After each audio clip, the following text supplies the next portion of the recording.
Assalamualaikum warahmatullahi wabarakatuh. Selamat pagi semuanya. Gimana kabarnya hari ini? Semoga kalian sehat-sehat selalu ya. Nah, kali ini saya akan menjelaskan tentang sistem pernafasan manusia.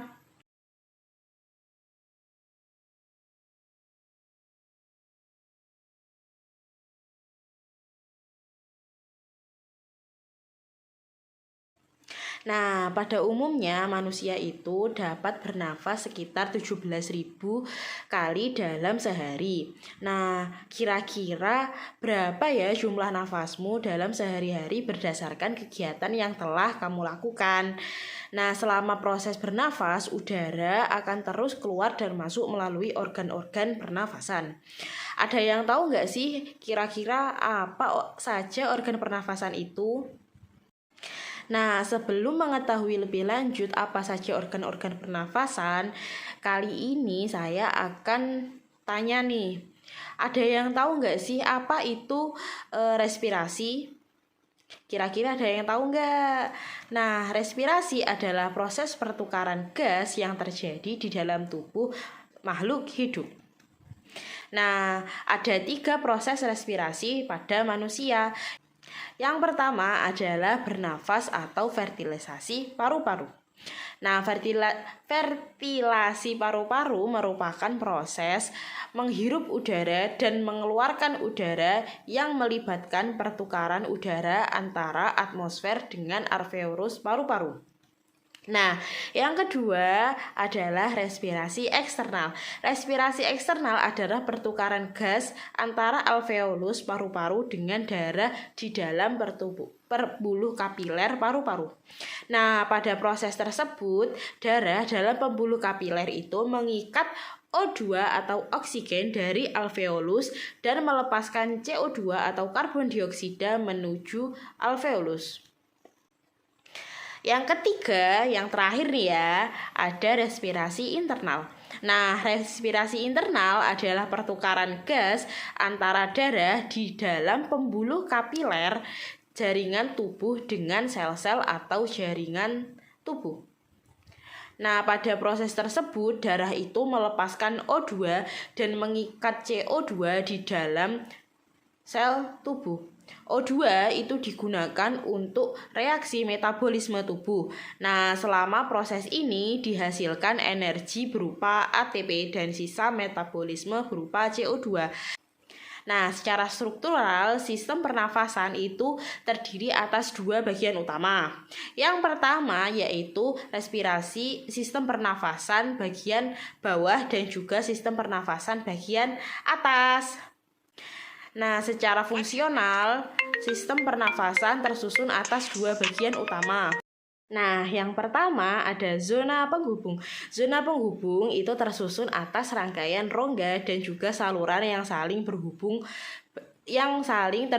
baik di luar maupun di dalam paru-paru. Nah, bagian penghubung ini meliputi hidung, faring, laring, trakea, bronkus, dan bronkiolus. Fungsi dari bagian-bagian penghubung yaitu untuk menyaring, menghangatkan, melembabkan udara, serta menyalurkan udara menuju paru-paru. Yang kedua yaitu zona respirasi. Zona respirasi tersusun atas jaringan dalam paru-paru yang berperan dalam pertukaran gas yaitu alveolus. Nah, sekarang kita akan belajar mengenai organ pernafasan. Apa saja sih organ pernafasan manusia? Nah, organ pernafasan manusia tersusun atas hidung, faring atau tekak, laring atau ruang suara, trakea atau tenggorokan, bronkus, dan juga paru-paru. Yang pertama, kita mulai dari hidung. Hidung dilengkapi dengan rambut-rambut hidung, selaput lendir, dan juga konka. Nah, rambut-rambut hidung itu berfungsi untuk menyaring partikel debu atau kotoran yang masuk bersama udara. Nah, selaput lendir itu sebagai perangkap benda yang masuk terhirup saat bernafas, misalnya debu, virus, ataupun bakteri. Nah, konka itu mempunyai banyak kapiler darah yang berfungsi menyamakan menyesuaikan suhu udara yang terhirup dari luar dengan suhu tubuh atau menghangatkan udara yang masuk ke dalam paru-paru. Nah, selanjutnya ada faring. Faring adalah organ pernafasan yang terletak di belakang rongga hidung hingga rongga mulut dan di atas laring. Nah, ada yang tahu nggak sih apa itu fungsinya epiglotis? Epiglotis merupakan katup tulang rawan yang berbentuk seperti daun yang dilapisi oleh sel-sel epitel. Nah, fungsi epiglotis ini untuk menutup laring sewaktu-waktu menelan makanan atau minuman. Nah, selanjutnya ada trakea. Udara yang masuk ke laring selanjutnya akan masuk ke trakea atau batang tenggorokan. Nah, trakea adalah saluran yang menghubungkan laring dengan bronkus. Nah, bronkus adalah perjabangan trakea yang masing-masing bronkus itu memasuki paru-paru, ada paru-paru kanan dan juga paru-paru kiri. Selanjutnya yaitu bronkiolus. Bronkiolus adalah cabang-cabang kecil dari bronkus. Nah, pada ujung-ujung bronkiolus terdapat gelembung-gelembung udara yang sangat kecil yang berdinding tipis yang biasa disebut dengan alveolus. Lalu selanjutnya ada paru-paru. Paru-paru itu terbagi menjadi dua bagian. Yang pertama ada paru-paru kanan atau pulmodexter dan yang terdiri atas 3 lobus, dan juga ada paru-paru kiri yaitu pulmosinister yang terdiri atas 2 lobus. Nah, paru-paru itu dibungkus oleh selaput rangkap 2 yang disebut dengan pleura. Pleura berupa kantong bertutup yang berisi cairan limfa. Pleura juga berfungsi untuk melindungi paru-paru dari gesekan saat mengembang dan mengempis. Nah, di dalam paru-paru juga terdapat bagian yang berperan dalam pertukaran gas oksigen dan juga gas karbon dioksida yaitu alveolus. Nah, alveolus adalah sebagai tempat pertukarnya oksigen dan juga karbon dioksida di dalam paru-paru.